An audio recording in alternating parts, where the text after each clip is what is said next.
Guys क्या आप जानते हैं कि जो हम इंटरनेट चलाते हैं वो बिल्कुल फ्री का होता है, लेकिन हम रिचार्ज करवाते क्यों हैं? टेलीकॉम कंपनीज वाले हमसे रिचार्ज करवाते क्यों हैं और हमारा रिचार्ज का पैसा जाता कहाँ पर है? तो चलिए जानते हैं इसी सवाल का जवाब। और आज हम ये भी जानेंगे कि इंटरनेट चलता कैसे। तो हाय गाइस, मैं कुंदन और आप देख रहे हैं टेक्निकल ब्लॉग्स। तो चलिए चलते हैं वीडियो की तरफ।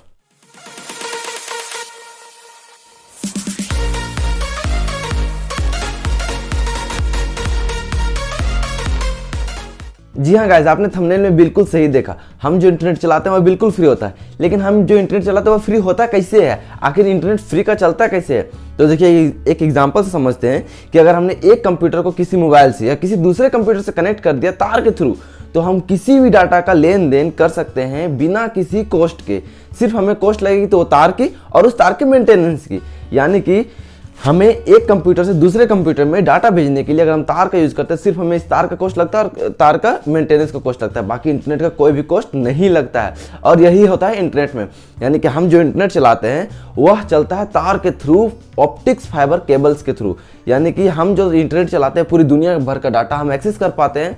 तो वो दुनिया भर का डाटा एक्सेस करने के लिए हमें तार का इस्तेमाल करना पड़ता है, जो ऑप्टिक्स फाइबर केबल्स कहलाती है, जो कि सबमरीन केबल भी कहलाती है, जो समुद्र के अंदर बिछी हुई होती है। अलग अलग देशों में अलग अलग तरीके से बहुत सारे सबमरीन केबल्स बिछाए हुए हैं। लेकिन अब आप ये सोच रहे होंगे कि हम जो मोबाइल में इंटरनेट चलाते हैं उसमें तो कोई केबल नहीं लगा होता, वह तो बिना केबल्स के इंटरनेट चलता है। तो मैं आपको बता देना चाहता हूँ कि कोई भी इंटरनेट केबल्स के बिना नहीं चलता है। हम जो मोबाइल में इंटरनेट चलाते हैं वह कनेक्टेड होता है किसी नज़दीकी टावर से। नज़दीकी टावर से वो एक्सेस करता है वायरलेस के थ्रू, लेकिन उस टावर से फिर वह एक अगले टावर में एक्सेस करता है जहां पर से हमें डाटा लेना होता है या देना होता है, या हमें कॉल पे भी बात करनी होती है।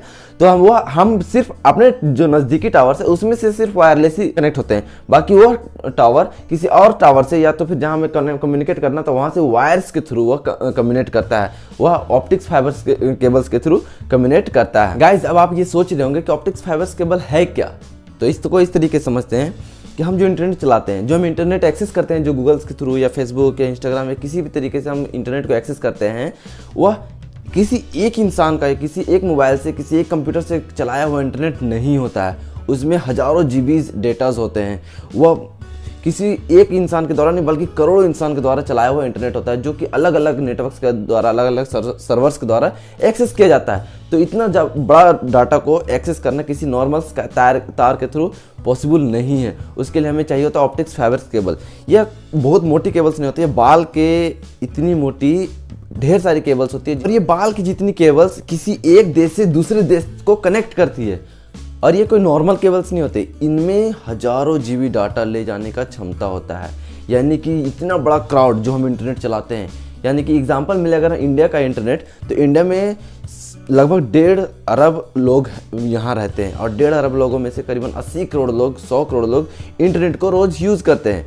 और इतना सारा इंटरनेट, इतना सारा जीबी डाटा को ले जाना किसी आम केबल की बात तो है नहीं।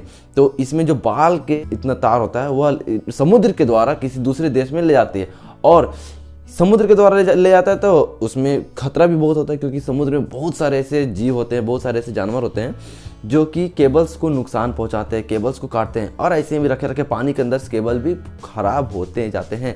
हालांकि केबल्स में कोई नॉर्मल लेयर्स नहीं होते जो हम केबल यूज़ करते हैं घर में, उसमें नॉर्मल सिर्फ प्लास्टिक की कवर ही चढ़ाई हुई थी। लेकिन जो केबल्स ऑप्टिक फाइबर केबल्स के लिए यूज होता है, जो कवर ऑप्टिक फाइबर केबल के लिए यूज होता है, वह कोई नॉर्मल कवर नहीं होता, उसमें स्टील के कवर चढ़ाए होते हैं, इसमें कई सारी परतें होती है, तब जाकर के वो समुद्र के अंदर बिछाई जाती है। लेकिन फिर भी आए समय में उसे खराबी होती रहती है, उसका मेंटेनेंस का कॉस्ट चढ़ता ही रहता है, और इसी मेंटेनेंस के कॉस्ट को हम लोग पे करते हैं अपने डाटा के थ्रू।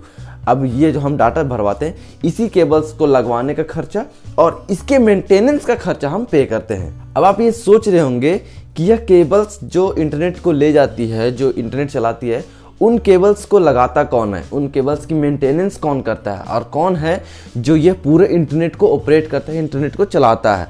तो मेनली 3 कंपनीज हम लेते हैं, जैसे टायर 1, टायर 2, टायर 3। 3 तरह की कंपनीज होती है जो यह केबल्स को मैनेज करती है, केबल्स का मेंटेनेंस करती है, केबल्स लगाती है। जो टियर 1 कंपनीज हैं वह काम करती है समुद्र के अंदर केबल्स बिछाने का, यानी जो समुद्र के अंदर केबल्स बिछी हुई है उनके मेंटेनेंस का। जैसे एग्जांपल लेते हैं इंडिया के, इंडिया में मैक्सिमम केबल्स जो बिछी हुई है वह मुंबई से निकली हुई है, और वो सारे केबल्स अलग अलग देशों से कनेक्ट होती है, चाहे कैलिफोर्निया ले लो, कनाडा ले लीजिए, किसी भी देश से कनेक्ट करती है। वह मैक्सिमम केबल्स जो होती है वह मुंबई से निकलती है, चेन्नई से है, और भी बहुत सारे राज्य हैं जहाँ से बहुत सारे तटवर्ती क्षेत्र हैं हमारे भारत देश में जो कि कनेक्ट होती है किसी अलग अलग देशों से इन सबमरीन्स केबल्स के द्वारा, जिनका सारा मेंटेनेंस करती है टियर 1 कंपनीज। यह जो सबमरीन्स केबल्स है यह सिर्फ समुद्र में ही नहीं बिछी होती है, बल्कि समुद्र के बाहर, समुद्र के ऊपर, जमीन में भी बिछी होती है। यानी कि समुद्र से जो केबल्स कनेक्ट होती है हमारे नज़दीकी टावर या तो फिर उनके हेडक्वार्टर्स के थ्रू, वह कनेक्ट होती है सबमरीन्स केबल्स के द्वारा ही होती है। और उन सबमरीन्स केबल्स को बिछाने और उनकी मेंटेनेंस का जो कॉस्ट आता है वह हैंडल करती है टियर 2 कंपनीज। जी हाँ, टियर 2 कंपनी जो होती है वह समुद्र से केबल्स को लेती है और उन्हें नज़दीकी हेडक्वार्टर्स, जो कंपनीज की जो हेडक्वार्टर्स होती है, जो टेलीकॉम कंपनीज की जो हेडक्वार्टर्स होती है, वहाँ से कनेक्ट करती है समुद्र के केबल्स से और उन पर का मेंटेनेंस का सारा कॉस्ट उठाती है। उसके बाद बारी आता है उन केबल्स को, जो हेडक्वार्टर्स के केबल्स हैं, उन केबल्स को नज़दीकी टावर्स के द्वारा कनेक्ट करने का, जो कि टियर 3 कंपनीज करती हैं, जो हमारी टेलीकॉम कंपनीज होती है वो करती हैं। और वो कंपनीज नज़दीकी टावर्स के द्वारा कनेक्ट हुआ और उस टावर से हमें वायरलेस इंटरनेट मिलता है हमारे मोबाइल्स और कंप्यूटर्स को। इस तरीके से कनेक्ट होती है हमारे इंटरनेट जो होता है वह कनेक्ट होता है किसी दूसरे देश से। यानी कि हम अगर इंटरनेट के बारे में अगर थोड़ा सा डिटेल में लें, एक लाइन पर लें, तो हमारा इंटरनेट डायरेक्ट नहीं चलता। हमारा इंटरनेट पहले जाता है टावर्स पर, उनके बाद जाता है उनके हेडक्वार्टर्स तक, और उसके बाद हम जहां सर्वर्स को कनेक्ट करना चाहते हैं वहां पर जाता है केबल्स के थ्रू, ऑप्टिक फाइबर केबल्स के थ्रू, जो कि टियर 2 कंपनीज ने बिछाई हुई है।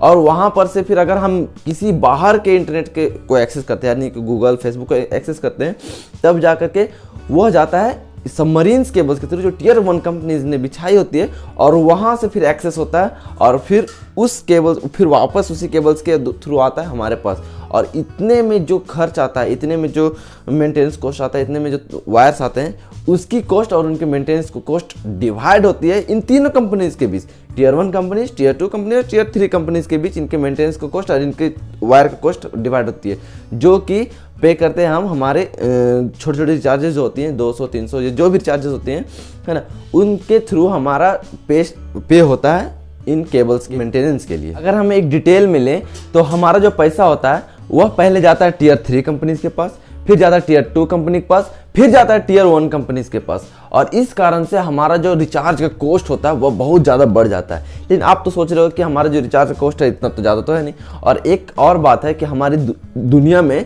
जो हमारा रिचार्ज का कॉस्ट होता है वो और देशों के मुकाबले काफ़ी सस्ता है। एक तरह से ले तो सबसे सस्ता है, क्योंकि और देशों में बहुत ज़्यादा महंगा इंटरनेट होता है, कहीं 2500 रुपये पर GB, कहीं 1900 रुपये पर GB।